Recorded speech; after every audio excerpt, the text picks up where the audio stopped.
Nous avons la chance, le plaisir et l'immense honneur d'applaudir quelqu'un que vous connaissez tous, un homme courageux.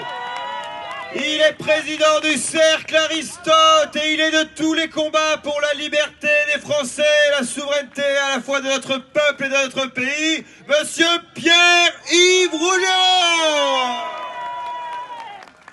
Mes camarades, merci. Malheureusement, je suis là en coup de vent parce que obligation paternelle à la clé.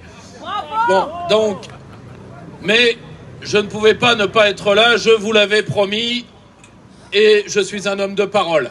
Nous sommes ici devant les anciens sages, les maîtres du disciple et de l'indicible. Vous savez pourquoi on a donné à ces gens ce pouvoir? Parce que comme la France n'existe plus en tant qu'État, le seul pouvoir qui reste, c'est le pouvoir de nuire. Et ces gens sont là pour vous nuire. Vous savez, la perte de souveraineté et la perte de liberté sont intrinsèquement liées. Théoriquement, je viens d'enfoncer une grosse porte ouverte. Nos anciens en étaient parfaitement conscients. Mais aujourd'hui, on doit expliquer ce qu'est un homme, ce qu'est une femme, ce qu'est une tondeuse à gazon. Donc, je fais un petit rappel. Or, le grand problème, c'est que quand on vous a pris vos libertés essentielles et qu'on ne peut pas vous empêcher de le ressentir, on peut vous abrutir pour ne pas que vous le ressentiez. Mais le plus simple, quand on a fini de vous abrutir, c'est tout simplement de vous dire une fois pour toutes de la fermer. C'est le rôle de la revue de détail qui est derrière nous. Parce que, on nous dit, mais nous sommes les gardiens de la bienséance démocratique. Quand on étouffait les vieux au Rivotril, où était la bienséance démocratique ? Quand certains prophètes télévisuels vous parlent des dieux et des inutiles, où est la bienséance démocratique?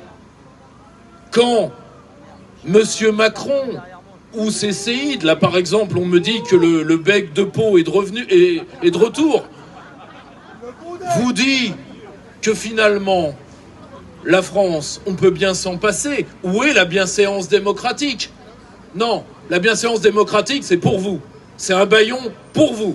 Et attendez, ce n'est pas que ça. Parce que sinon, on va me dire Rougeron est méchant comme d'habitude. Non, je ne mésestime pas la volonté de ces hommes d'être autre chose que des êtres malins. Je sais très bien que les places sont bonnes. Donc, au-delà de la volonté de nuire, je ne méconnais pas leur volonté de s'enrichir. Que personne ne se méprenne sur ce que je dis.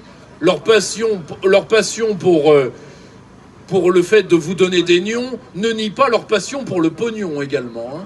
Donc, non mais... Ah bah, et d'autant plus, mettez-vous à leur place. Vous croyez pas que ça fait plaisir de s'enrichir sur le dos des gens dont on doit surveiller le bâillon?